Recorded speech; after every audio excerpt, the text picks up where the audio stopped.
नमस्कार प्रिय विद्यार्थियों, आप सभी का स्वागत है आपके अपने YouTube channel Shukla study point में। मैं शिवम शुक्ला आप सभी दोस्तों का हार्दिक स्वागत करता हूं।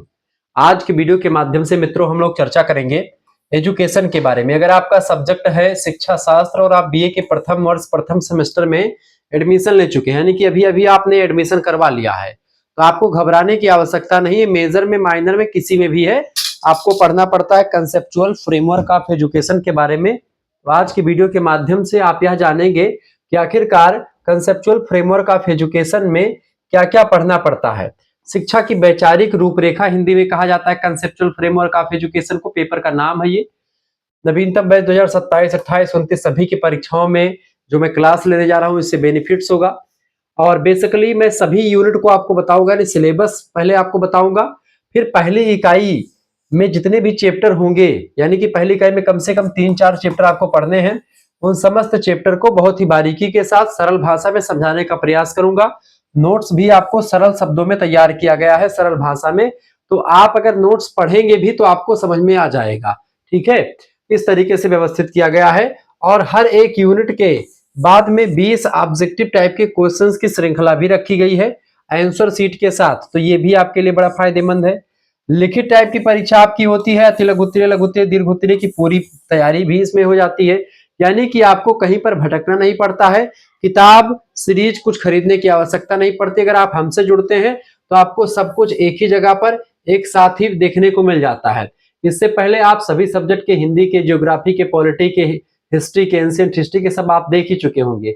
अब हम चर्चा करते हैं दोस्तों बीए प्रथम और शिक्षा शास्त्र के प्रथम सेमेस्टर के सिलेबस के बारे में। फिर सिलेबस के बाद में तुरंत हम पहली इकाई 1 में आप देख रहे तमाम प्रकार के चैप्टर से इनके बारे में अध्ययन करना है। देखिए, शिक्षा की वैचारिक रूपरेखा की अगर बात की जाए तो पाठ्यक्रम है शिक्षा कंसेप्चुअल फ्रेमवर्क ऑफ एजुकेशन, आपको पढ़ना पड़ता है। 8 इकाइयों में आपका सिलेबस बटा हुआ है। पहली इकाई में क्या शामिल है, बोर्ड पर आपको दिख रहा है। जैसे शिक्षा की अवधारणा और उसका उद्देश्य क्या है, इसको हम समझेंगे। पहला आपका है दोस्तों, पहला चैप्टर में प्राचीन भारतीय ज्ञान परंपरा, जीवन की पद्धति, गुरु और शिष्य, गुरु शिष्य की मतलब कि गुरु और शिक्षा की अवधारणा, इन सभी के बारे में अध्ययन करेंगे। शिक्षा की अवधारणाओं में शिक्षा की अर्थ, प्रकृति, परिभाषा देखेंगे। विद्या, ज्ञान, शिक्षण, प्रशिक्षण बनाम शिक्षा, ये सब क्या है इसके बारे में चार्ट के माध्यम से समझेंगे। शिक्षा के निर्धारक तत्व कौन कौन से, इसको आपको समझाएंगे। शिक्षा के उद्देश्य व्यक्तिक, सामाजिक, लोकतांत्रिक और व्यावसायिक, ये जो उद्देश्य है इसके बारे में भी अध्ययन करेंगे। तो इस तरीके से शिक्षा के कई सारे उद्देश्य भी आप यहाँ पर समझ पाएंगे। ठीक है, अब ये पहली इकाई है। इस पहली इकाई में आप पूरा आज की वीडियो के माध्यम से सारी चीजों के बारे में अध्ययन करेंगे। अब दूसरी इकाई में क्या आपको पढ़ना है, दूसरी इकाई में शिक्षा के कार्य आपको समझना है। जैसे कि व्यक्तित्व और सामाजिक विकास, शिक्षा का काम क्या होता है, व्यक्तित्व और समाज का विकास करना, सामाजिक विकास करना, सांस्कृतिक धरोहर का संरक्षण करना, कौशल यानी कि स्किल्स को अर्जन करने के लिए, किसी भी टैलेंट को सीखने के लिए शिक्षा की आवश्यकता पड़ती है। मानवीय मूल्यों का अर्जन और पीढ़ी दर पीढ़ी मूल्यों को हस्तांतरण के लिए भी शिक्षा की ही आवश्यकता पड़ती है। इसके साथ साथ सामाजिक एकता, अवकाश हेतु शिक्षा, राष्ट्रीय एकीकरण के लिए शिक्षा, अंतर्राष्ट्रीय समझ के लिए शिक्षा, मानव संसाधन विकास के लिए शिक्षा। तो ये शिक्षा के कुछ कार्य हैं जिसको हम इकाई संख्या 2 के अध्ययन के बारे में अध्ययन करेंगे। इकाई संख्या 3 में शिक्षा के अभिकरण के बारे में चर्चा करेंगे, यानी कि एजेंसीज ऑफ एजुकेशन। इसमें औपचारिक यानी फॉर्मल शिक्षा, अनौपचारिक यानी इनफॉर्मल शिक्षा। औपचारिक शिक्षा से विद्यालय, कॉलेज, इन सभी में जो शिक्षा आप ग्रहण करते हैं विश्वविद्यालयों में, एक सिस्टम से एक टीचर होगा, सिलेबस डिसाइड होगा, इतने घंटे पढ़ाया जाएगा, हर एक साल में आपका टेस्ट होगा, उसका आपको जो है परिणाम मिलेगा, रिजल्ट आएगा, ये सब चीजें, और एक समय के प्रतिबद्ध शिक्षा होती है ये। ठीक है, अनौपचारिक शिक्षा में ऐसा कुछ नहीं होता है, इसमें कोई भी कभी भी किसी भी सिचुएशन में सीख सकता है। गैर औपचारिक नॉन फॉर्मल एजुकेशन, जो जैसे जैसे वृद्धों के लिए शिक्षा या प्रौढ़ शिक्षा कार्यक्रम चलाया जाना, महिलाओं को शिक्षित करने के लिए कार्यक्रम चलाना, ये सब शामिल है। इकाई 4 की अगर बात की है दोस्तों, इकाई 4 में आप आगे देखेंगे। ठीक है, इकाई 4 में क्या आपको पढ़ना है, इकाई 4 में भारतीय संविधान और शिक्षा के बारे में अध्ययन करना है। शिक्षा के माध्यम से संवैधानिक मूल्यों का समावेशन और स्थापना कैसे होती है, शिक्षा के लिए संवैधानिक उपबंधों के बारे में आपको अध्ययन कर लेना है। इकाई 5 आएगी। इकाई 5 में आपको पूर्व प्राथमिक शिक्षा, प्री प्राइमरी एजुकेशन के बारे में अध्ययन करना है। पूर्व प्राथमिक शिक्षा की अवधारणा यानी उसका अर्थ, परिभाषा, क्या उद्देश्य है, क्या महत्व होता है, पूर्व प्राथमिक शिक्षा का, यानी प्राथमिक शिक्षा से पहले जो नर्सरी केजी ये सब होती है वो सब। पूर्व प्राथमिक शिक्षा के कुछ मॉडल जैसे कि डाल्टन पद्धति, मॉन्टेसरी पद्धति, किंडरगार्टन पद्धति, ये सब बच्चों को पढ़ाने के कुछ तरीके होते हैं। और डाल्टन, मॉन्टेसरी और किंडरगार्टन जैसे स्कूल भी कॉलेज चल रहे हैं, ठीक है। तो ये सब क्या बताते हैं, शिक्षा बच्चों को कैसे दी जानी चाहिए, शिक्षा का क्या उद्देश्य होता है, क्या महत्व होता है, इन सारी पद्धतियों में बताए गए हैं। भारत में पूर्व प्राथमिक शिक्षा की पृष्ठभूमि और वर्तमान परिदृश्य को समझेंगे। राष्ट्रीय शिक्षा नीति 2020 और पूर्व प्राथमिक शिक्षा के बारे में अध्ययन करेंगे, यानी राष्ट्रीय शिक्षा नीति जो 2020 में आई है उसमें राष्ट्रीय मतलब की पूर्व प्राथमिक शिक्षा को लेकर के क्या क्या बातें कही गई हैं, उस चीजों पर भी हम फोकस करेंगे, उसको भी अध्ययन करेंगे। फिर इसके बाद में दोस्तों आगे बढ़ेंगे और हम दोस्तों बीए प्रथम वर्ष प्रथम सेमेस्टर शिक्षा शास्त्र के इकाई संख्या 6 में पहुंचेंगे। इकाई संख्या 6 में आपको पढ़ना पड़ेगा प्राथमिक और माध्यमिक शिक्षा के बारे में। अभी तक आपने पूर्व प्राथमिक शिक्षा को समझा, अब आप समझेंगे प्राथमिक शिक्षा और फिर माध्यमिक शिक्षा। माध्यमिक शिक्षा की अवधारणा, उद्देश्य और महत्व, प्राथमिक शिक्षा का उद्देश्य और महत्व सब कुछ देखेंगे। भारत में प्राथमिक शिक्षा का वर्तमान परिदृश्य भी हम समझेंगे इसमें, ठीक है। फिर उसके बाद में उच्च शिक्षा आएगी आपकी, जैसे आप कक्षा 12 के बाद में जब बीए वो करते हैं तो आपका उच्च शिक्षा वो होती है, ठीक है। तो उच्च शिक्षा की अवधारणा और उद्देश्य, उसका महत्व, उच्च शिक्षा की आवश्यकता क्या है, ठीक है, और उसके आवश्यक तत्व के बारे में भी अध्ययन करेंगे। विश्वविद्यालयों के प्रकार, केंद्रीय विश्वविद्यालय जैसे कि बीएचयू, जेएनयू, इलाहाबाद यूनिवर्सिटी, ये सब केंद्रीय विश्वविद्यालय हैं, ठीक है।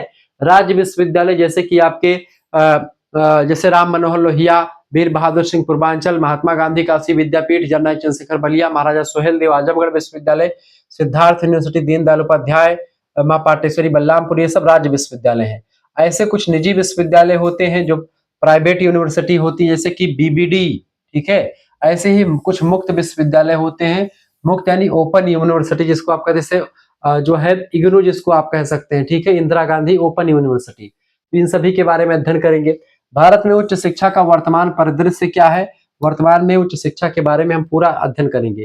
फिर इसके बाद में भारत की शिक्षा व्यवस्था के जो विविध मार्गदर्शी या नियामक संगठन है उनके बारे में अध्ययन करेंगे, जैसे शिक्षा मंत्रालय, यानी कि जैसे शिक्षा मंत्रालय, एमएचआरडी, यूनेस्को, ये सब क्या है, ठीक है, एनसीईआरटी, एसईआरटी, डाइट, ठीक है, एनआईओएस, एनयूपीईपीए, ठीक है, एनसीटीई, यूजीसी क्या है, एनडबलएसी, आईओएसी क्या है, आईक्यूएसी, ठीक है, एआईसीटीई, ये सब क्या अंतरराष्ट्रीय बोर्ड, ये सब क्या होते हैं, पूरा विस्तार से इसके बारे में जानेंगे।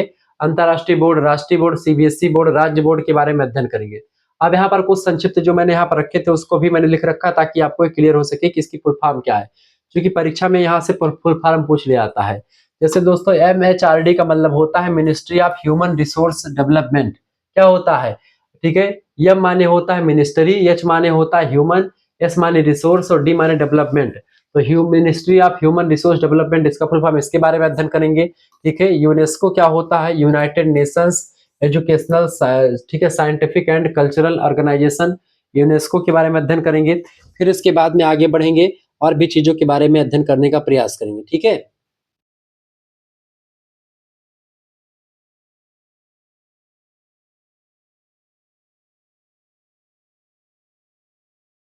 क्लियर। ये NCERT, national council for educational research and training, NCERT का फुल फॉर्म है, इसके बारे में पढ़ेंगे।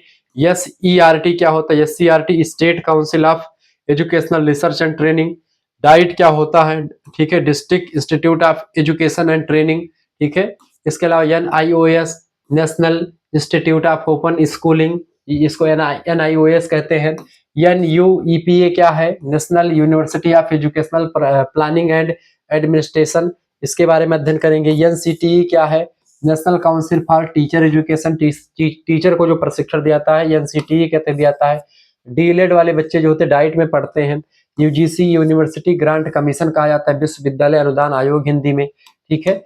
अब नैक क्या होता है, नैक भी एक प्रकार से ग्रेडिंग देता है कॉलेज को, यूनिवर्सिटीज को।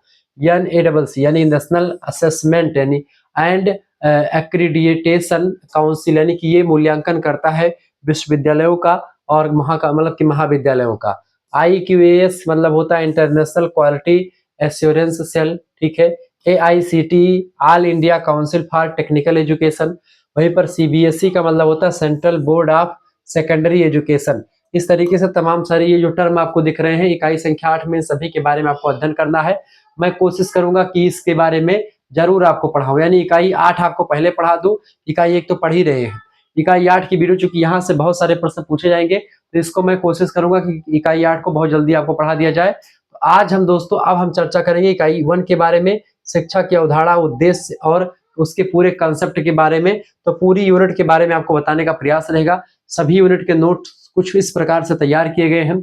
सभी यूनिट की क्लास आपको मतलब कि पीडीएफ नोट्स प्राप्त करने के लिए आपको बस मात्र एसएमएस कर देना है। क्या एसएमएस करना है दोस्तों?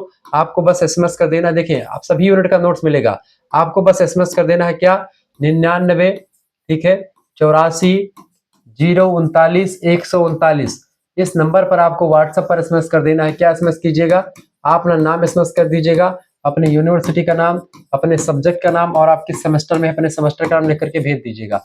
जैसे आप फर्स्ट सेमेस्टर में हैं तो फर्स्ट सेमेस्टर की फीस मात्र 100 रुपए रखी गई है दोस्तों। यहाँ पर आपको करना क्या है, जैसे आप एसएमएस करके इतना लिख करके भेजेंगे व्हाट्सएप पर, आपके पास एक क्यूआर कोड स्कैनर भेजा जाएगा, वहीं पर आपको मात्र 100 रुपए फीस जमा कर देने हैं।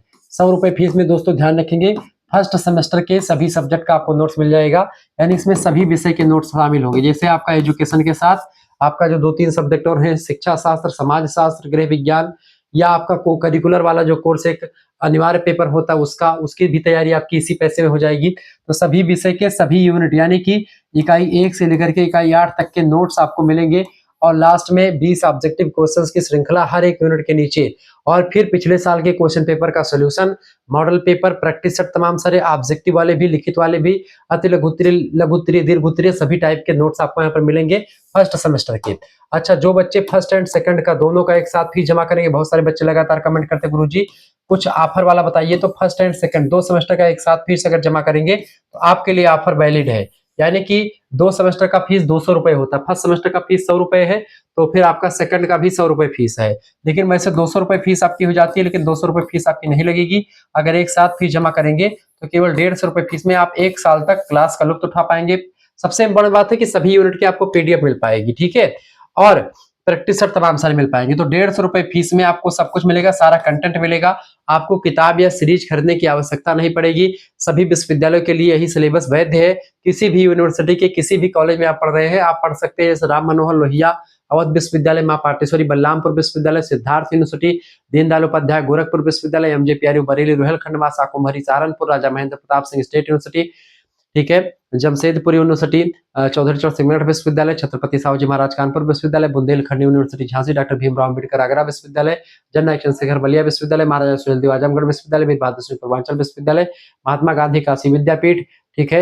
इसके अलावा जननायक चंद्रशेखर बलिया हो ही गया आपका, और इसके अलावा तमाम प्रकार के और विश्वविद्यालय जिनका नाम मैं नहीं ले पा रहा हूँ, सभी के लिए बहुत ही बेस्ट है, बहुत ही जबरदस्त है, ठीक है। प्रोफेसर रज्जू भैया स्टेट यूनिवर्सिटी या बिहार के राजस्थान के तमाम सारे विश्वविद्यालय, प्रथम सेमेस्टर में आपने एडमिशन लिया तो आप इस लेक्चर को जरूर देखिएगा।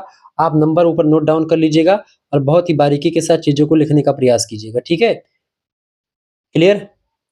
आप दोस्तों सबसे इंपॉर्टेंट बात है कि इस नंबर पर एसएमएस कीजिएगा। 150 रुपए फीस में मेरे हिसाब से अगर आपको 100 वाला कोर्स लेना चाहिए 150, तो 150 वाला लेंगे तो इसमें आपका 2 सेमेस्टर का मिलेगा। फर्स्ट सेमेस्टर पूरा, फिर जब पेपर खत्म हो जाएगा फिर सेकंड सेमेस्टर में आपको शुरुआत से जोड़ दिया जाएगा, तो सेकंड सेमेस्टर का भी आप लुत्फ उठा पाएंगे पूरा 6 महीने तक, यानी कि पूरा 1 साल तक। फर्स्ट सेमेस्टर 6 महीना, 6 महीना सेकंड सेमेस्टर, 150 रुपए फीस में, ठीक है। जैसे आप एक सब्जेक्ट की किताब खरीदते हैं, सीरीज खरीदते हैं, तो क्यों खरीदते हैं? जैसे एक सीरीज की दाम कितना होता है, 60 रुपए होता है, तो कम से कम 5 विषय आप लेंगे तो 6×5 = 300 रुपए की सीरीज आपको खरीदनी पड़ती है एक सेमेस्टर में। 600 रुपए की सीरीज आपको 2 सेमेस्टर में खरीदनी पड़ती है, ये आपको नहीं लेना पड़ेगा।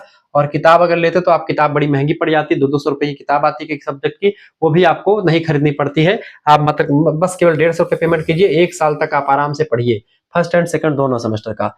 अब दोस्तों हम आगे बढ़ते हैं और चीजों को आपको बताने का प्रयास करते हैं, ठीक है। अब पूरे इकाई को आपको समझाते हुए हम आगे बढ़ते हैं शिक्षा के बारे में। देखिए, प्राचीन भारत ज्ञान परंपरा, जीवन की पद्धति, गुरु और शिष्य की अवधारणा को समझने का प्रयास करेंगे, ठीक है। प्राचीन भारतीय ज्ञान परंपरा क्या है? देखिए, हमारा जो इतिहास रहा है, हमारा जो प्राचीन इतिहास रहा है, वह एक प्रकार से वैदिक काल में आप देखते हैं वेदों का विकास हुआ, और वेदों के विकास से आप देखते हैं ऋग्वेद का। ऋग्वेद में दुनिया भर के देवी देवताओं के आवाहन के मंत्र हैं, सृष्टि की उत्पत्ति कैसे हुई है, इसके साथ ही साथ में देवताओं की उत्पत्ति कैसे हुई है, मनुष्य की उत्पत्ति कैसे हुई है, सबके बारे में बहुत ही बारीकी के साथ इसमें बताने का प्रयास किया गया है। यानी कि आप देखेंगे जैसे ब्रह्मणो अस्य मुखमासीद बाहुराज्यान्यः कृतः उरुतदस्तवश्या पदाभ्याम शूद्रो अजातः। ब्राह्मण की उत्पत्ति मुखमंडल से, भुजाओं से क्षत्रिय के, जंघे से वैश्य की, पैरों से शूद्र की उत्पत्ति मानी गई है। वहीं पर देवताओं की उत्पत्ति को लेकर के भी बातें बताई गई हैं, जैसे कि चंद्रमा मनसो जाता, चंद्रमा की उत्पत्ति मन से, चक्षु सूर्य हो जाता, चक्षु यानी कि नेत्रों से सूर्य की उत्पत्ति हुई है।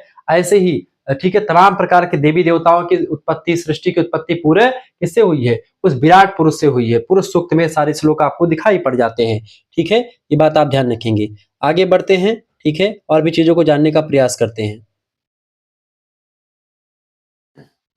तो भारतीय ज्ञान परंपरा की अगर बात की जाए तो प्राचीन भारत में ज्ञान को ही सर्वोच्च माना गया है।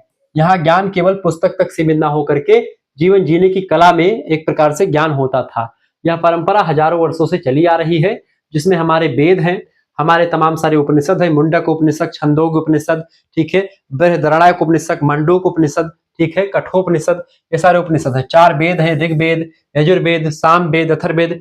जितने भी आज आप जितने भी गाने देख रहे हो हिंदी में, जितने भी आप बॉलीवुड के गाने देख रहे हैं, सारे गाने अगर जो व्यक्ति कंपोज करता है वह आपसे उससे पूछिए, वो सामवेद के लिरिक्स होते हैं।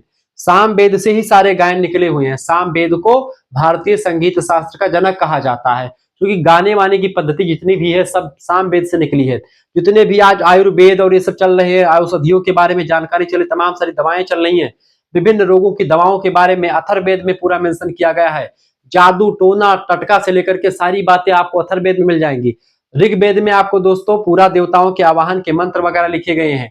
तमाम सारे भूगोल के बारे में बताया गया है, जैसे गंगा क्षिपरा गोदावरी सरस्वती नर्मदे सिंधु कावेरी जल अस्मिन् सानिधिं कुरु, तमाम सारी नदियों के बारे में, सप्त सैंधव प्रदेश के बारे में, ऋग्वेदो अथ यजुर्वेदो सामवेदो अथर्वणा, यानी कि आप देखिए चारों वेदों के बारे में, ऋग्वेदो मतलब कि आप देखते और मतलब कि सप्त दीपा वसुंधरा, यानी कि 7 द्वीप पृथ्वी पर है, इसके बारे में भी पहले से बताया गया है हमारे वेदों में। यानी पृथ्वी पर 7 महाद्वीप हैं, ठीक है, 5 महासागर है, सबका मेंशन आपको हमारे वेदों में, हमारे उपनिषदों में मिल जाता है। उपनिषदों में दोस्तों यही नहीं, आप उपनिषदों में जाकर के देखेंगे 6 प्रकार के दर्शन आपको मिलेंगे, जिसमें आपको जो है ज्ञान मीमांसा, तत्व मीमांसा, मूल मीमांसा से लेकर के तमाम प्रकार के ज्ञान बताए गए हैं। श्रीमद् भगवत गीता उठा करके आप देख लीजिएगा तो ये सब हमारे भारतीय ज्ञान परंपरा ही है, ठीक है, जो हमको उच्च बनाती है, विश्व गुरु बनाती है। ठीक है, तमाम सारी स्मृतियां हैं, जैसे बौधायन स्मृति, पाराशुर ग्रह सूत्र, तमाम सारे प्रकार के ग्रह सूत्र है स्मृतियों में। मनुस्मृति सबसे पुरानी एक प्रकार से आप मान सकते हैं कि संविधान। ठीक है,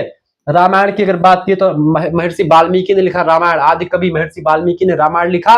रामायण के 7 कांड हैं, ठीक है, और आप देखेंगे बहुत जबरदस्त तरीके से रामायण उस समय के बारे में तमाम जानकारी देता है। महाभारत महर्षि वेद व्यास ने लिखा, कृष्णद्वैपायन वेद व्यास ने। वेदों का संकलन भी कृष्णद्वैपायन वेद व्यास जी ने ही किया था। ठीक है, बौद्ध ग्रंथ तमाम सारे लिखे गए, जैन साहित्य लिखे गए, ये सब दोस्तों ये सब हमारे भारतीय ज्ञान परंपरा के स्रोत ही हैं। ठीक है, इसके अलावा आप ऋग्वेद, यजुर्वेद में तो मैंने बताया, यजुर्वेद में पूरा यज्ञ की वेदी कैसे बनानी है, यज्ञ के नियम क्या होंगे, विधान क्या होंगे, कर्मकांड क्या होगा, सारी जानकारी आपको मिलेगी। यानी कि हमारी जो प्राचीन लाइफ है उसमें गुरु और शिष्य एक साथ बैठ करके बढ़िया तरीके से 4 आश्रम हुआ करते थे। ब्रह्मचार्य आश्रम में 0 से लेकर के 25 साल तक बच्चा जो होता था, जन्म के बाद से 4-5 वर्ष से चला जाता था गुरु के आश्रम में, 5-6 साल 7 साल के बाद में, यानी 8 साल के बाद में, 8 साल के बाद में बच्चा गुरु के यहाँ जाता था, 25 साल तक वो पढ़ता था। ठीक है, 25 साल तक ब्रह्मचर्य आश्रम का पालन करता था। फिर उसके बाद में वो आता था, चाहे राजा का लड़का हो चाहे गरीब का लड़का हो, गुरुकुल में ही पढ़ता था, उसको भिक्षा मांगनी ही पड़ती थी, तब जाकर के वो आगे बढ़ता था। ठीक है, भोग की कोई व्यवस्था ऐसी नहीं थी उस समय। दूसरी बात है जीवन की पद्धति, वे ऑफ लाइफ कैसा था उस समय। वे ऑफ लाइफ की अगर बात की है दोस्तों, तो वे ऑफ लाइफ यानी जीवन की जो पद्धतियां थी, रास्ता था, उसकी अगर बात की जाए तो प्राचीन भारतीय शिक्षा जीवन के समग्र विकास पर आधारित थी। जीवन के सभी विकास को यानी कि जो है कंप्लीट डेवलपमेंट करने के लिए शिक्षा दी जाती थी। जीवन को 4 पुरुषार्थों में धर्म, अर्थ, काम और मोक्ष की प्राप्ति का साधन माना गया। धर्म क्या है दोस्तों? धारण करना, यानी जैसे हम टीचर हैं तो हमने टीचर धर्म धारण किया हुआ है। अब टीचर है तो हमको पढ़ाना है, ये हमारा धर्म है। हम पढ़ा करके अर्थ यानी रुपया कमाएंगे, ये हमारा अच्छा रुपया है। इसी रुपया प्राप्त करके हम अपनी काम की पूर्ति करें। काम माने क्या होता है? हमारे जीवन की समस्त इच्छाएं, क्योंकि मनुष्य जो होता है अनंत इच्छाओं का स्वामी होता है, और इन्हीं अनंत इच्छाओं की पूर्ति करने के लिए मनुष्य को नाना प्रकार के दुख का सामना करना पड़ता है। ये दुख का सामना आपको ना करना पड़े, इसीलिए आपको रुपया कमाने की आवश्यकता पड़ती है, अर्थ कमाने की। अर्थ कैसे कमाएंगे? जब आप अपने धर्म को सही तरीके से फॉलो करेंगे, आपके जो कर्तव्य हैं उस पर बढ़िया तरीके से अमल करेंगे, तो आपके पास पैसा आएगा और उसी पैसे से आप अपने जीवन की आवश्यकताओं की पूर्ति करेंगे। आपके जीवन की कोई इच्छा बचेगी नहीं, आप संपूर्ण इच्छाएं कंप्लीट कर लेंगे। तो आपको चौथा और सबसे जो इंपॉर्टेंट जो लक्ष्य होता है, जीवन का चरम और परम लक्ष्य, उसको बोलते हैं मोक्ष, इसकी प्राप्ति हो जाएगी। मोक्ष क्या है? इस पृथ्वी के आवागमन के बंधन से मुक्त हो जाना। 84 लाख योनि में जो आप भ्रमण करते हैं उससे आपको मुक्त हो जाना, यही होता है मोक्ष की प्राप्ति। तो ये 4 पुरुषार्थ होते हैं। इन चारों पुरुषार्थों को मनुष्य 4 आश्रम में पूरा करता है। ब्रह्मचर्य आश्रम 0 से लेकर के 25 वर्ष तक, फिर 25 साल के बाद में ब्याह होता है।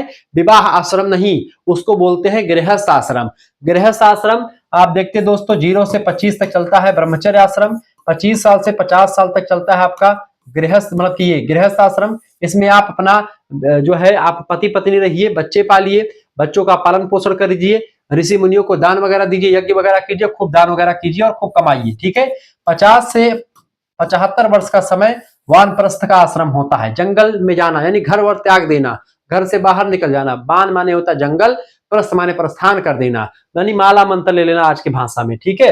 जिससे आप जो है अपने ज्ञान को, आपका गृहस्थ का अनुभव क्या है और आपने जो ब्रह्मचर्य आश्रम में सीखा उस ज्ञान को आप जो है नए नए चीजों को लोगों को बताते हुए आगे बढ़े।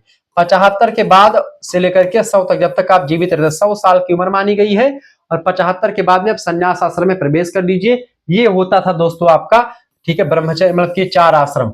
ये 4 आश्रम, ये 4 पड़ाव होते थे। इन चारों चीजों की प्राप्ति के लिए, मोक्ष प्राप्ति में 4 आश्रम 4 पड़ाव के रूप में काम करते थे। ये व्यवस्था हुआ करती थी। तो सत्य, अहिंसा, तप, त्याग, सेवा, करुणा, सहिष्णुता, ये सभी जीवन का आधार बनते थे। ठीक है। सत्य अहिंसा के मार्ग पर लोग चलते थे। ये सब था पहले की जीवन पद्धति में। सादा जीवन, उच्च विचार की भावना को विशेष महत्व दिया गया। ये सब चीजें आपको दिखाई पड़ती थी। ठीक है। आगे बढ़ते हैं और चीजों को जानने का प्रयास करते हैं। क्लियर?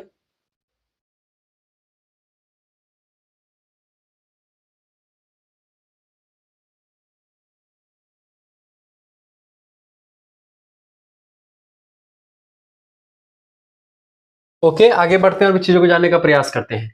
अब अगला है गुरु की अवधारणा कैसी थी। गुरु की अगर बात की है तो प्राचीन काल में गुरु दोस्तों कैसा था, ये सभी आपकी प्राचीन जो है शिष्य गुरु परंपरा की अगर बात की जाए तो गुरु दोस्तों ईश्वर के समान माना जाता था। गु का अर्थ होता अंधकार तथा रू का मतलब होता है प्रकाश, अर्थात गुरु वह है जो अज्ञान रूपी अंधकार को ज्ञान रूपी प्रकाश से दूर करे। ठीक है। आपके जीवन में अंधकार रहता है, आप इस जीवन से अनभिज्ञ रहते हैं, आप भगवान से, आप परमात्मा से अनभिज्ञ हैं, लेकिन वही गुरु जो होता है आपको ज्ञान रूपी प्रकाश दे करके आपको परमात्मा से परिचय करवाता है। ठीक है। गुरु केवल शिक्षक ही नहीं होता, अपितु एक मार्गदर्शक होता है। पहले के गुरु जो होते थे हर मामले में आपको परामर्श देते थे, आपका संरक्षण करते थे, आपके साथ मित्रवत व्यवहार करते थे। और एक फिलोसोफर भी गुरु होते थे, जैसे दार्शनिक होते थे, किसी मुद्दे पर गहन चिंतन करते थे और उसके बाद में जानकारी देते थे। पहले के गुरु हर विषय को बढ़िया तरीके से पढ़ाते थे, अच्छे तरीके से चीजों को बताते थे। तो पहले के गुरु बहुत ही जबरदस्त तरीके से चीजों को बताने वाले थे। लेकिन अब के गुरु तो ये एक प्रकार से उनसे बहुत जो है उनकी तुलना आप नहीं की जा सकती। गुरुर ब्रह्मा गुरुर विष्णु गुरुर देव महेश्वरा, गुरु साक्षात पार ब्रह्म तस्मै श्री गुरुवे नमः। गुरु इस तरीके से पहले होता था, भगवान से बढ़कर के गुरु को माना जाता था। लेकिन आज क्या है, आज दोस्तों क्या है, जब तक गुरु मिले नहीं साचा तब तक गुरु करो 10 पांचा, यानी गुरु करने में कोई आज इनसे ट्यूशन पढ़ रहे हो, कल उनसे ट्यूशन पढ़ रहे हो, ये सिस्टम चल रहा है। तो अब पहले एक ही गुरु होता था, सब कुछ आपको पढ़ा करके ट्रेंड करता था और उसी से आप सब कुछ जान पाते थे। गुरु के प्रति पूर्ण श्रद्धा रखते थे बालक, आज्ञा का पालन करते थे, सेवा को शिक्षा का अनिवार्य अंग मानते थे और उसके बाद में वो गुरुदक्षिणा देते थे और उसके बाद में वो सभी लोग इकट्ठा बैठ करके भोजन करते थे। ये सब चीजें चलती थी। अच्छा, शिक्षा की अवधारणा क्या थी? शिक्षा का कॉन्सेप्ट ये था, कॉन्सेप्ट ऑफ एजुकेशन। शिक्षा का अर्थ देखिए, शिक्षा धातु शिक्ष धातु से बना हुआ है, जिसका मतलब होता है सीखना या जानना या सिखाना। प्राचीन काल में शिक्षा का उद्देश्य केवल ज्ञान प्राप्ति नहीं बल्कि चरित्र का निर्माण करना, यानी कि कैरेक्टर बिल्डिंग करना, अपने आत्मा पर संयम करना, आत्मा को कंट्रोल में रखना। ठीक है। मन पर नियंत्रण करने के लिए शिक्षा दी जाती थी, आत्म संयम, सत्य की खोज, आपके अंदर की जो चीजें दबी पड़ी हैं उनको बाहर निकालने का माध्यम शिक्षा हुआ करता था। और समाज सेवा भी शिक्षा के माध्यम से ही डेवलप होती थी। शिक्षा को आत्मा की उन्नति का एक साधन मानते थे, क्योंकि आत्म का विकास तभी होगा जब आप शिक्षित होंगे। ठीक है, व्यक्ति को शारीरिक, मानसिक, बौद्धिक और नैतिक तथा आध्यात्मिक यानी मोरलिटी डेवलप होती थी। क्या अच्छा है क्या बुरा है आप जान पाते थे, आपकी बुद्धि बढ़ती थी, आपका मानसिक संतुलन अच्छा रहता था, आप शरीर डेवलप करते थे, तमाम प्रकार के ऐसे योगा वगैरह कर करके आप अपने शरीर को स्वस्थ रखते थे। आध्यात्मिक रूप से यानी भगवान, परमात्मा, आत्मा, तमाम प्रकार के दर्शन के बारे में आप जान पाते थे। किसके द्वारा? शिक्षा के द्वारा ही। तो शिक्षा का लक्ष्य आपके शरीर का डेवलपमेंट करना, आपके मेंटल प्रोसेस को डेवलप करना, आपके इंटेलेक्चुअल डेवलप यानी बौद्धिक विकास, मोरल डेवलपमेंट, क्या सही है क्या गलत है, क्या अच्छा है क्या बुरा है, ठीक है, ये सब चीजें। आध्यात्मिक यानी आप स्पिरिचुअल डेवलपमेंट, ये सब शिक्षा का ही माध्यम हुआ करता था। सा विद्या व विमुक्ते, सा विद्या व विमुक्ते एक कोटेशन है जो कहा गया है, ठीक है, ठीक है, उपनिषदों में कि वह विद्या ही सच्ची है जो व्यक्ति को बंधनों से मुक्त कर दे। यानी आप जो तमाम प्रकार के बंधन उनसे मुक्त होते विद्या से। ठीक है, गुरु के गुण याद रखने के लिए माँ, मित्र, संरक्षक, मार्गदर्शन होता है। यानी कि मित्र, संरक्षक और मार्गदर्शक होता है कौन? गुरु। गुरु एक मित्र का भी काम करता है, एक संरक्षक भी होता है, एक मार्गदर्शक होता है। कहीं पर फंसते हैं तो गुरु आपको ही आगे बढ़ाता है। अब गुरुकुल व्यवस्था की अगर बात की प्राचीन ज्ञान परंपरा में दोस्तों, तो गुरुकुल व्यवस्था दोस्तों कैसे काम करती थी इसके बारे में समझते हैं। देखिए, प्राचीन भारत में शिक्षा का प्रमुख केंद्र गुरुकुल हुआ करता था। गुरुकुल एक बढ़िया से झोपड़ी होती थी, उसमें एक टीचर होता था और उसके बहुत सारे शिष्य होते थे। गुरु माताएं होती थी, वो भोजन तैयार करती थी। गुरु के जो शिष्य होते थे, ठीक है, वो भिक्षा दिन में मांग करके लाते थे और लकड़ी शाम को काट करके लाते थे। बढ़िया तरीके से भोजन बनता था, सभी लोग खाते थे साथ में बैठ करके। साथ में सोने से पहले गुरु का चरण दबाते थे बच्चे बैठ करके, गुरु से आशीर्वाद लेते थे। रात में भी कुछ चरण दबाते दबाते भी पूछ लिया करते थे। लिखने की व्यवस्था उस समय बहुत कम ही थी, तो जो है लेक्चर के माध्यम से शिक्षा दी जाती थी। बाद में लेखन का विकास हुआ तो फिर लिखित रूप में शिक्षा आगे बढ़ती रही। तो गुरुकुल व्यवस्था में दोस्तों आप देखते हैं, बिना यज्ञोपवीत के वेद को छूने का अधिकार नहीं होता था। ठीक है, तो ये सब शिक्षा आपको ब्रह्मचर्य आश्रम में दी जाती थी। विद्यार्थी शिष्य गुरु के आश्रम में रह करके ही शिक्षा ग्रहण करते थे।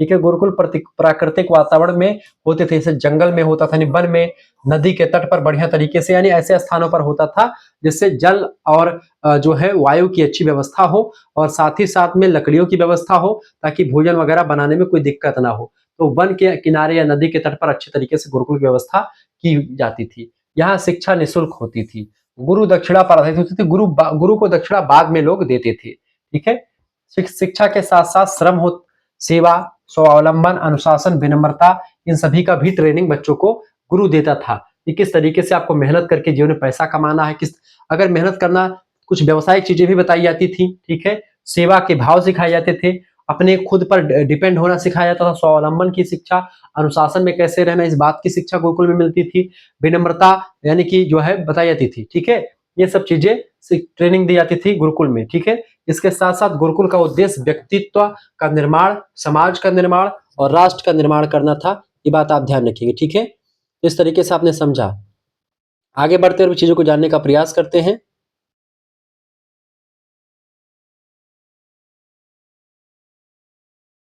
आगे बढ़ा जाए और भी चीजों को जानने का प्रयास करते हैं। क्लियर? चले आप थोड़ा सा और आगे बढ़ते दोस्तों। तो इस तरीके से ये था। आप शिक्षा की वैचारिक रूपरेखा की अगर बात की जाए तो शिक्षा की अवधारणा, कंसेप्ट की समझते, शिक्षा का अर्थ क्या है दोस्तों? शिक्षा शिक्ष धातु से बना हुआ, जिसका मतलब होता है सीखना, जानना या सिखाना। शिक्षा वह प्रक्रिया है जिसके माध्यम से व्यक्ति के व्यवहार में अस्थायी और सकारात्मक परिवर्तन लाए जाते हैं। शिक्षा केवल पुस्तकीय ज्ञान नहीं बल्कि व्यक्तित्व का समग्र विकास करता है।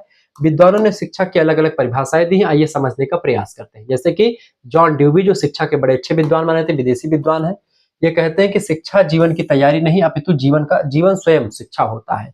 यानी जीवन के लिए तैयारी शिक्षा के द्वारा ही होती है। इन्होंने कहा कि जीवन की तैयारी नहीं बल्कि शिक्षा, मतलब जीवन ही स्वयं शिक्षा है। हर्बर्ट स्पेंसर कहते हैं कि शिक्षा वह है जो पूर्ण जीवन के लिए तैयारी कराती है।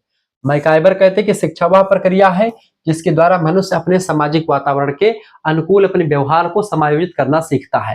यानी जैसे जैसे सामाजिक वातावरण उस पर आता है, वो अपने आप को उसमें समायोजन करने में सीख पाता है। शिक्षा के माध्यम से ही वो समाज को समझ पाता है, लोगों को जान पाता है, अपने आप को एक प्रकार से उसके हिसाब से कन्वर्ट कर पाता है शिक्षा के माध्यम से ही।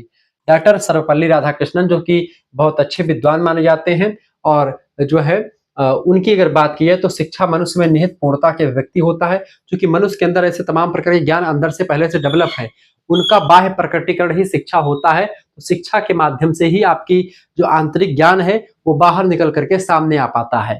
ठीक है, डॉक्टर जाकिर हुसैन साहब कहते हैं कि शिक्षा वह है जो मनुष्य में निहित सर्वश्रेष्ठ गुणों को विकसित करती है और उसे उत्तम नागरिक बनाने में मदद करती है। तो शिक्षा ये होती है। शिक्षा की संकल्पना को अगर समझने का प्रयास करें तो प्रमुख कथन में है शिक्षा मनुष्य के अंतर्निहित शक्तियों का विकास करती है। पेस्टोलॉजी ने भी कहा था। शिक्षा की संकल्पना की अगर बात की दोस्तों, तो शिक्षा एक सतत यानी लगातार और आजीवन चलने वाली प्रक्रिया है। मनुष्य जब से पैदा हुआ है और जब तक मनुष्य मर नहीं जाता तब तक वह कुछ ना कुछ सीखता रहता है, वह भी शिक्षा ही है। ठीक है, यह व्यक्ति के शारीरिक, मानसिक, बौद्धिक, नैतिक, आध्यात्मिक और सामाजिक पक्षों का विकास करती है। कौन? शिक्षा। शिक्षा से आपका शरीर डेवलप हो सकता है, मेंटल, बौद्धिक, नैतिक, आध्यात्मिक और सामाजिक सभी पक्षों का विकास होता है। इसके साथ ही साथ में दोस्तों, इसके साथ साथ अगर बात की जाए,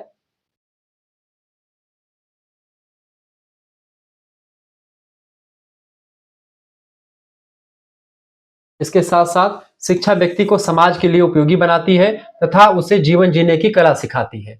शिक्षा का उद्देश्य व्यक्ति मात्र में विद्यमान जो संभावनाएं हैं उनका अधिकतम विकास करना है।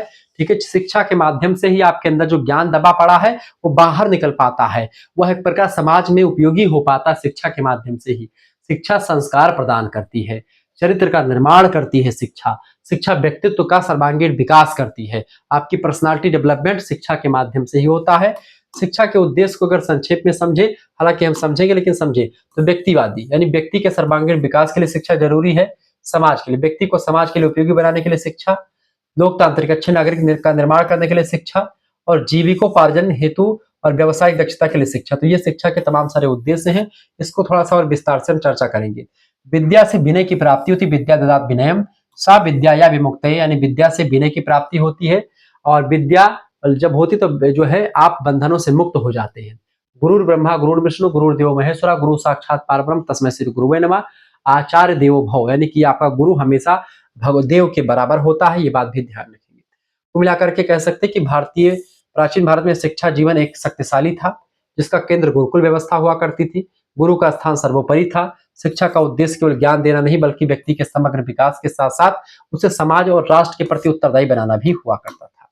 ठीक है, आगे बढ़ते थोड़ा सा और भी चीजों को जानने का प्रयास करते हैं। शिक्षा की प्रकृति को, नेचर समझ लेते हैं शिक्षा का। शिक्षा की प्रकृति दोस्तों, शिक्षा की प्रकृति से तात्पर्य यह समझने से है कि शिक्षा क्या है, इसका स्वरूप क्या है, यह किस प्रकार कार्य करती है और इसकी मूलभूत विशेषताएं क्या है। तो दोस्तों, शिक्षा की अगर बात की जाए तो शिक्षा की प्रकृति के प्रमुख पहलुओं की अगर बात की तो प्रमुख पहलुओं को समझते हैं शिक्षा की प्रकृति की। जैसे देखेंगे, पहला पहलू है कि शिक्षा जो होती दोस्तों मानव के सर्वांगीण विकास की प्रक्रिया है, एक प्रोसेस है। यह केवल बौद्धिक विकास तक सीमित नहीं होती है, ये बात आप ध्यान रखेंगे। ठीक है, आगे बढ़ते हुए चीजों को जानने का प्रयास करते हैं। वीडियो को शेयर कर दीजिएगा और लाइक भी कर दीजिएगा, क्योंकि इसी प्रकार से इंफॉर्मेटिव वीडियो में लगातार आपके लिए लाता रहता हूँ। ठीक है, क्लियर। आगे देखेंगे, दूसरी बात है तो शिक्षा मानव के सर्वांगीण विकास की प्रक्रिया है, केवल बौद्धिक विकास तक सीमित नहीं है, अपितु शारीरिक विकास भी करती है शिक्षा, मानसिक विकास, भावात्मक विकास, सामाजिक विकास, नैतिक और आध्यात्मिक तथा व्यवसायिक विकास भी करती है। इसके साथ साथ शिक्षा एक सतत और निरंतर चलने वाली प्रक्रिया है, जन्म से लेकर के मृत्यु तक ये चलती रहती है। इसके अलावा शिक्षा सामाजिक और सांस्कृतिक प्रक्रिया है, समाज के आदर्शों, मूल्यों, परंपराओं, रीति रिवाजों और संस्कृति को एक पीढ़ी से दूसरी पीढ़ी तक पहुंचाने का काम भी शिक्षा करती है। यानी शिक्षा के द्वारा ही संस्कृतियां एक पीढ़ी से दूसरी पीढ़ी में हस्तांतरित होती हैं। इसके अलावा शिक्षा जानबूझ करके और सुनियोजित ढंग से दी जाती है। ठीक है, एक ऐसी प्रक्रिया है जो एक प्लान के तहत दी जाती है। इसमें उद्देश्य बना करके शिक्षा दी जाती है, कोई ना कोई उद्देश्य छिपा रहता है, कोई प्लान बना करके कोई और अलग अलग विधियों से शिक्षा दी जाती है। विषय वस्तु और मूल्यांकन इसमें शामिल होते हैं। शिक्षा व्यक्ति के व्यवहार में परिवर्तन लाती है और उसे समाज के लिए व्यक्ति को उपयोगी बनाती है, क्योंकि बिना पढ़ा नर पशु कहावत है। अगर आप शिक्षित नहीं, पढ़े लिखे नहीं तो आप पशु के से बेहतर है, पशु के बराबर है। बिना सींग पूछ के पशु आप माने जाते हैं, बिना पढ़े। ठीक है, शिक्षा एक द्विपक्षीय प्रक्रिया है, इसमें शिक्षक और शिक्षार्थी दोनों ही सक्रिय भागीदारी से शिक्षा सफल होती है। शिक्षा द्विपक्षीय प्रक्रिया है या शिक्षा द्विमुखी प्रक्रिया है, इस कथन को किसने कहा था? इस कथन को कहा था दोस्तों एडम, मतलब कि जॉन एडम्स ने कहा था। ठीक है, जबकि शिक्षा त्रिमुखी प्रक्रिया है, इसको कहा था किसने? जॉन डीवी साहब ने। ठीक है, तो शिक्षा दोस्तों परिवर्तनशील है, समय, स्थान, समाज, संस्कृति और आवश्यकताओं के अनुसार शिक्षा हमेशा बदलती रहती है। अलग अलग समय में शिक्षा की जो है प्रकृति अलग है, अलग अलग स्थान पर इसका नेचर बदल जाता है। इसकी संस्कृति, अलग संस्कृति में शिक्षा अलग हो जाती है, आवश्यकता पड़ने पर इसमें बदलाव जरूरी हो जाता है। शिक्षा का अंतिम लक्ष्य व्यक्ति और समाज का कल्याण करना है, राष्ट्र का निर्माण करना है। ये शिक्षा का एक प्रकार से प्रकृति होती। तो शिक्षा की प्रकृति के बारे में तमाम सारी चीजें आपने समझी। अब शिक्षा की विशेषताओं की बात की, कैरेक्टरिस्टिक्स ऑफ एजुकेशन, इसके बारे में अगर समझें तो शिक्षा की प्रकृति को उसकी विशेषताओं के द्वारा अधिक स्पष्ट रूप से समझा जा सकता है। जैसे कि सर्वांगीण विकास करने वाली है शिक्षा, यानी शिक्षा व्यक्ति के शरीर का, मन का, बुद्धि का, हृदय का, चरित्र का और इमोशंस का यानी भावनाओं का और तमाम प्रकार के सामाजिक गुणों का भी विकास शिक्षा करती है। और कैसा विकास? संतुलित विकास करती है, एक अच्छा विकास करती है शिक्षा। ठीक है, तो शिक्षा क्या होती है? सर्वांगीण विकास करने वाली है, यानी शिक्षा व्यक्ति के शरीर, मन, बुद्धि, हृदय, चरित्र, भावना, सामाजिक गुणों, इन सभी का विकास करती है। शिक्षा की ये विशेषता पहली। दूसरी विशेषता है शिक्षा सुनियोजित प्रक्रिया है। ठीक है, यानी शिक्षा एक सोची समझी प्रक्रिया होती है, एक व्यवस्थित सिस्टम से प्रक्रिया होती है और एक उद्देश्य छिपा होता है शिक्षा देने के पीछे। तो इसमें योजना, कार्यक्रम, विधि और मूल्यांकन शामिल होते हैं। मूल्यांकन रिजल्ट आपका निकलता है, विधि यानी आपको मेथड से पढ़ाया जाना होता है, कार्यक्रम यानी जब आपको पढ़ाया जाता है, योजना यानी कि एक समय के हिसाब से कौन पढ़ाएगा, क्या सिलेबस होगा, सब सारी चीजें पहले से डिसाइड होती है। तीसरी बात है सामाजिक प्रक्रिया है शिक्षा, यानी शिक्षा समाज के द्वारा संचालित होती है और समाज के मूल्यों को, समाज की परंपराओं को, समाज की संस्कृति को आगे बढ़ाने में शिक्षा की बहुत बड़ी भूमिका होती है। इसके साथ साथ चौथी विशेषता है सतत और आजीवन चलने वाली प्रक्रिया है शिक्षा।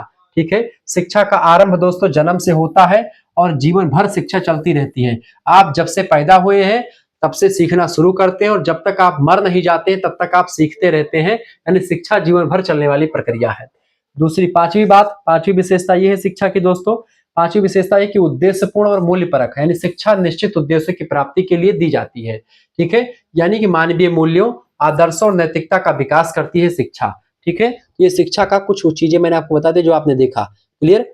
अब आगे बढ़ते हैं और चीजों को जानने का प्रयास करते हैं। वीडियो को लाइक कर दीजिएगा, चैनल पर अगर नए हैं तो चैनल को सब्सक्राइब भी कर दीजिएगा।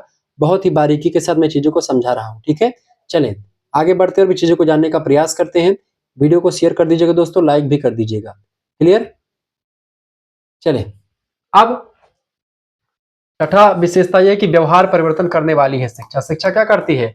आपके व्यवहार में परिवर्तन करती है। ठीक है, यानी शिक्षा व्यक्ति के व्यवहार, व्यक्ति का जो पॉइंट ऑफ व्यू है यानी दृष्टिकोण, व्यक्ति की जो हैबिट्स है यानी आदतें, जो उसका नॉलेज है यानी ज्ञान और उसका जो स्किल्स है कौशल, उन सभी में और उन सभी को एक प्रकार से आगे बढ़ाती है, अच्छा बनाती है और अपेक्षाकृत अस्थायी परिवर्तन भी लाती है। जो दोष वगैरह होते हैं आपके अंदर शिक्षा के द्वारा दूर होते हैं। इसके अलावा शिक्षा द्विपक्षीय प्रक्रिया है। शिक्षा में एक टीचर होता है और एक शिक्षार्थी यानी कि एक स्टूडेंट होता है और दोनों के सहयोग से चलने वाली परस्पर क्रिया होती है शिक्षा। हालांकि शिक्षा को त्रिमुखी प्रक्रिया कहा किसने?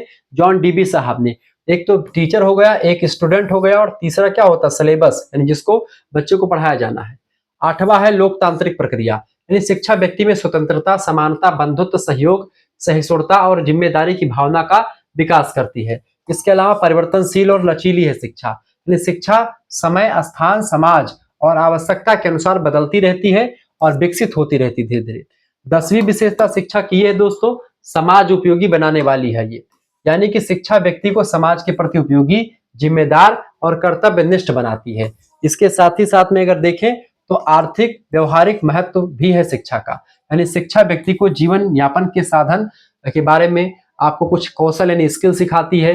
आपके आय के अवसर, अगर आप शिक्षित है तो आप भूखे नहीं मरेंगे, आप कुछ ना कुछ चार पैसा जरूर कमाएंगे। ठीक है, इसके अलावा सांस्कृतिक हस्तांतरण की प्रक्रिया, जो कि शिक्षा क्या करती है? संस्कृति को हस्तांतरित करने की प्रक्रिया है।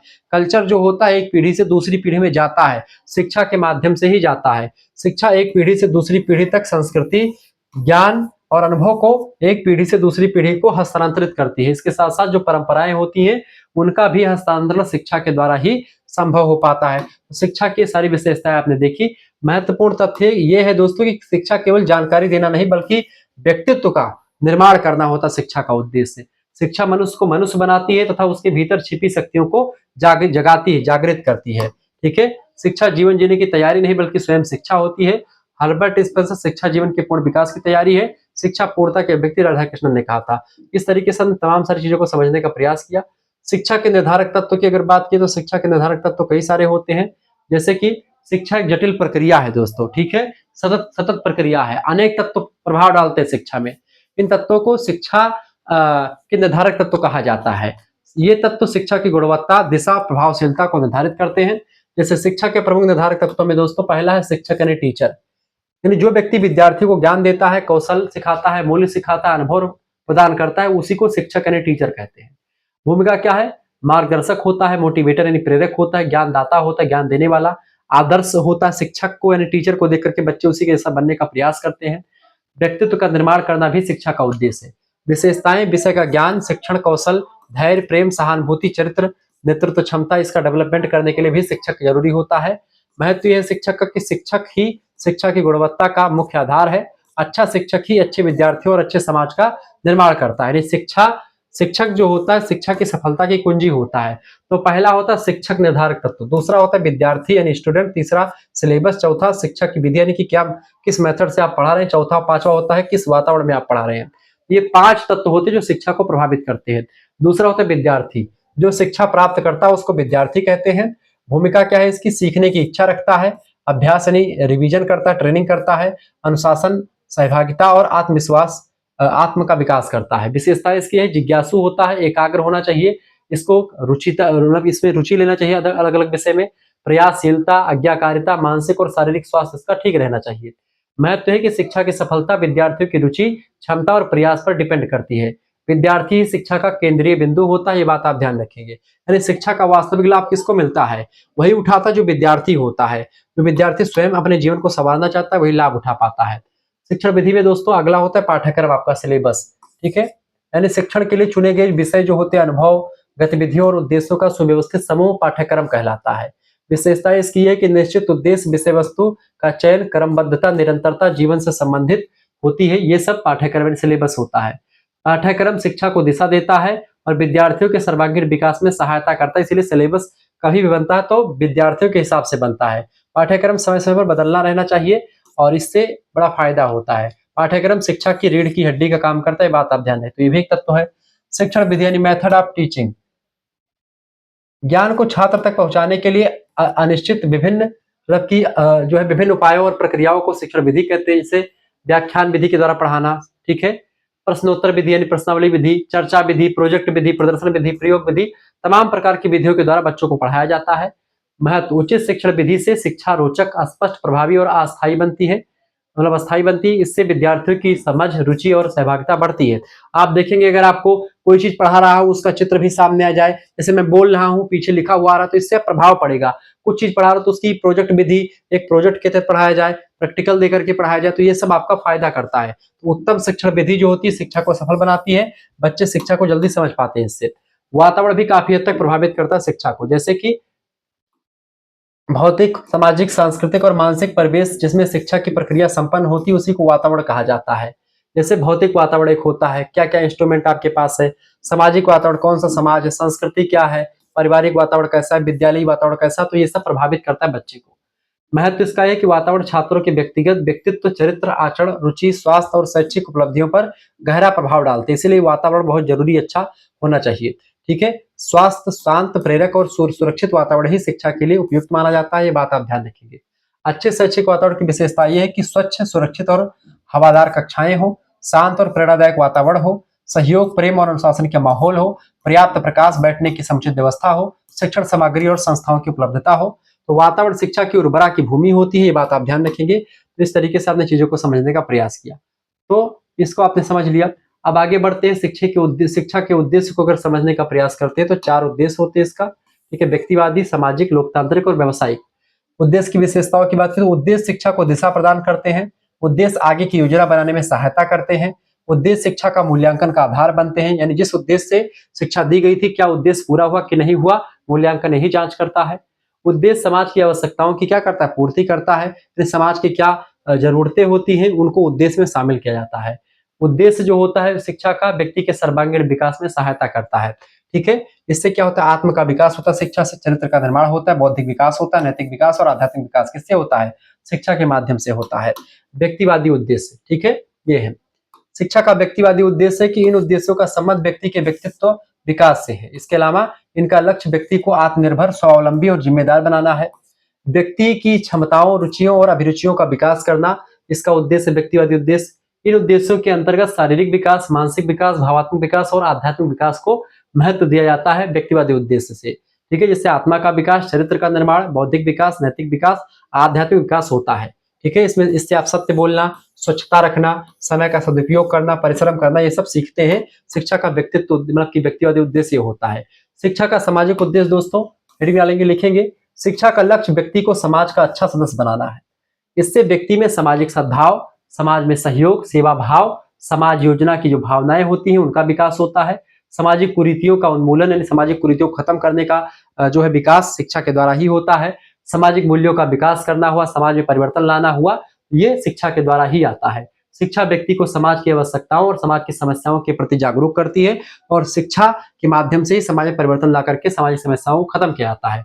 इससे दोस्तों सामाजिक समायोजन होता है, सहयोग और सेवा भाव बढ़ता है, सामाजिक उत्तरदायित्व बढ़ता है, लोग समाज में अपने उत्तरदायित्व को समझते हैं, अपनी भूमिका को समझते हैं, सामाजिक कुरीतियों को खत्म किया जाता है, सामाजिक मूल्यों का विकास होता है इसके माध्यम, जैसे कि जातिवाद, जाति भेदभाव को मिटाना शिक्षा के माध्यम से हो सका है, दहेज प्रथा का विरोध हो रहा है, इसी के स्वच्छता अभियान चल रहे हैं, रक्तदान शिविर आदि, ये सब जो है शिक्षा के सामाजिक उद्देश्य हैं। शिक्षा का लोकतांत्रिक उद्देश्य अगला है। शिक्षा का लोकतांत्रिक उद्देश्य दोस्तों क्या है? वो है लोकतांत्रिक शिक्षा व्यक्ति को स्वतंत्र चिंतन करने के लिए, निर्णय क्षमता लेने के लिए और अधिकारों को का सम्मान करने के लिए सिखाती है। यानी कि आप कोई भी चीज में निर्णय लेने के लिए आपकी क्षमता डेवलप होती है, शिक्षा के माध्यम से आप अपने अधिकारों को जान पाते हैं, आप खुल करके सोच समझ पाते हैं। व्यक्ति में समानता, स्वतंत्रता, बंधुत्व, न्याय और सहिष्णुता की भावना का विकास लोकतांत्रिक उद्देश्य ही करता है शिक्षा का। शिक्षा का अगला उद्देश्य होता है व्यक्ति को संविधान के प्रति श्रद्धा, कर्तव्यों का पालन करना, राष्ट्रभक्ति की भावना से युक्त बनाना इसका उद्देश्य होता है।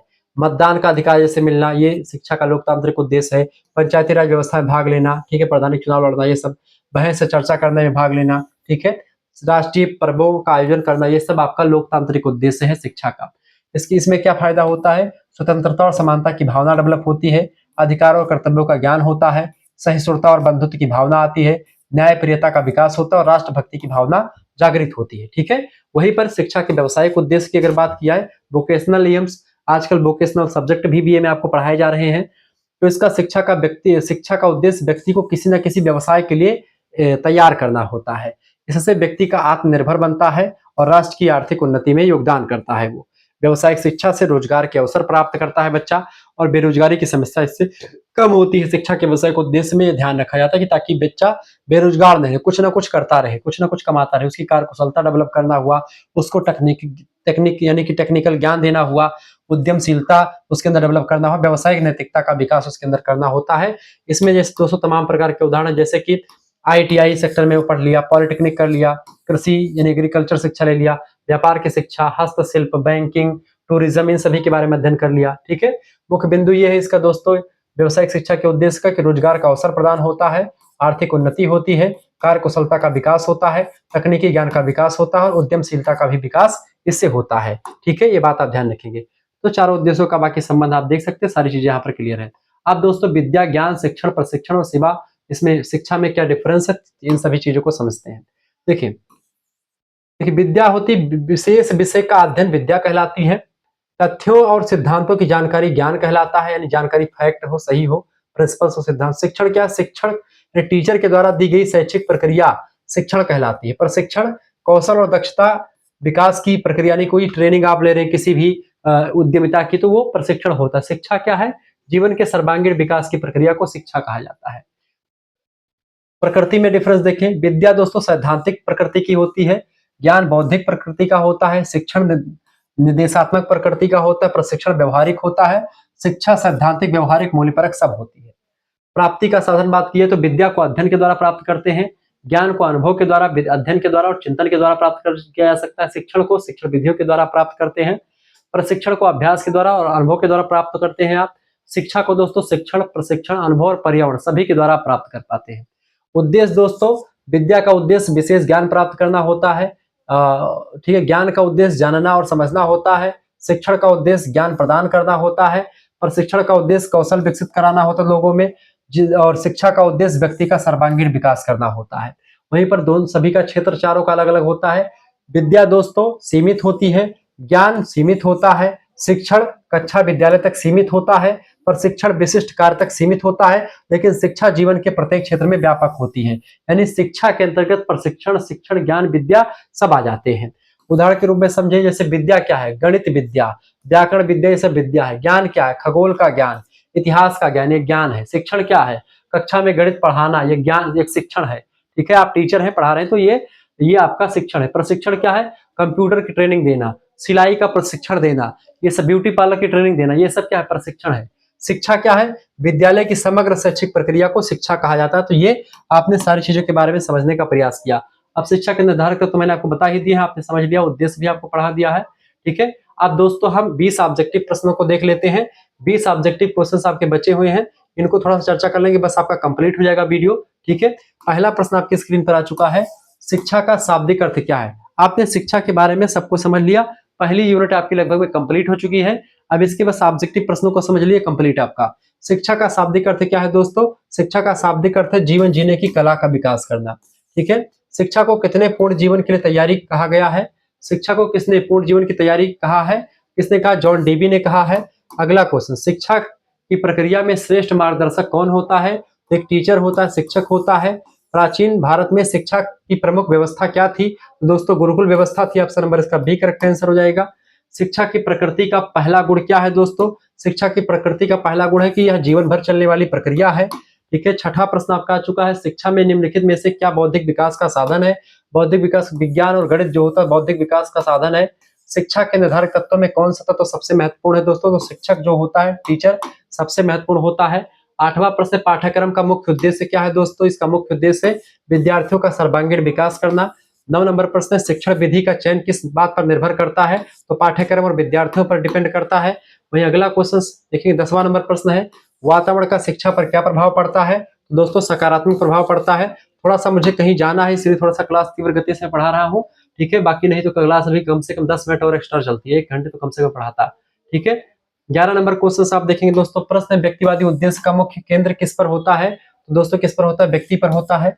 ठीक है, सामाजिक उद्देश्य का संबंध किससे होता है, समाज के विकास से होता है। ठीक है, ये सब प्रश्न आप ध्यान रखेंगे, सबका आपको पीडीएफ मिल जाएगा, आराम से पढ़िएगा। लोकतांत्रिक उद्देश्य का मुख्य लक्ष्य क्या है, इसका मुख्य लक्ष्य है दोस्तों लोकतांत्रिक मूल्यों का विकास करना।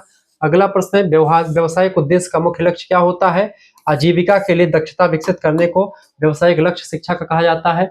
शिक्षा की कौन कौन सी विशेषता इसे जीवन से जोड़ती है, दोस्तों यह जीवन जीने की तैयारी होती है शिक्षा। ऑप्शन नंबर इसका ए करेक्ट आंसर होगा। शिक्षा पूर्ण मानव निर्माण की प्रक्रिया है, इसको कहा था डॉक्टर राधा कृष्णन साहब ने, सर्वपल्ली राधाकृष्णन। 17 नंबर प्रश्न, शिक्षा का संबंध व्यक्ति के किस आयाम से होता है, दोस्तों यह शारीरिक, मानसिक, भावात्मक, सामाजिक सभी आयाम से होता है। शिक्षक की भूमिका शिक्षा में क्या होती है, तो मार्गदर्शन का काम शिक्षा करती है। ठीक, मतलब शिक्षक क्या होता है, मार्गदर्शन का काम करता है। ऑप्शन नंबर इसका बी करेक्ट आंसर होगा। 19 नंबर क्वेश्चन और लास्ट क्वेश्चन 20 आएगा इसके बाद। देखिए 19 नंबर प्रश्न, निम्न में से कौन सा तत्व परिवर्तनशील है, तो पाठ्यक्रम लगातार परिवर्तन रहता है, शिक्षक, विद्यार्थी, वातावरण वही रहता है, लेकिन पाठ्यक्रम बदलता रहता है हमेशा। शिक्षा का अंतिम लक्ष्य क्या होता है दोस्तों, इसका लक्ष्य है व्यक्तित्व और चरित्र का निर्माण करना। ऑप्शन नंबर इसका सी करेक्ट आंसर होगा। इस तरीके से आपने समझ लिया। अगर आपको हमारे से जुड़ना है, हमारे ग्रुप से जुड़ना है, तो आप जुड़ सकते हैं। ठीक है, कोर्स लेने के लिए 9984 039 139 इस नंबर पर आप व्हाट्सएप पर एसएमएस कर दीजिएगा। मात्र 100 रुपए फीस में सभी सब्जेक्ट आपको मिल जाएगा। अपना नाम, अपनी यूनिवर्सिटी का नाम, अपने सब्जेक्ट का नाम और किस सेमेस्टर अपने सेमेस्टर का नाम लेकर के भेज दीजिएगा। फर्स्ट सेमेस्टर का फीस दोस्तों 100 रुपए रखा गया है।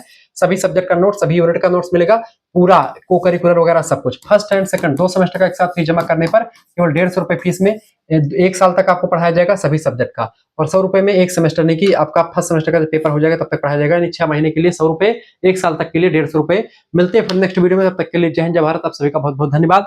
हमारे साथ जुड़ने के लिए इसी प्रकार से अपना प्यार दुलार बना रखेंगे। वीडियो को लाइक कर दीजिएगा, चैनल पर नए तो सब्सक्राइब कर दीजिएगा। सभी विषय का नोट्स मिलेगा, मात्र 100 रुपए फीस में 4-5 विषय का नोट्स आपको मिल जाएगा फर्स्ट सेमेस्टर का। अगर आप 150 पेमेंट करते तो फर्स्ट सेमेस्टर पूरा पढ़ाया जाएगा, फिर सेकंड सेमेस्टर भी आपको पूरा पढ़ाया जाएगा उसी पैसे में। धन्यवाद।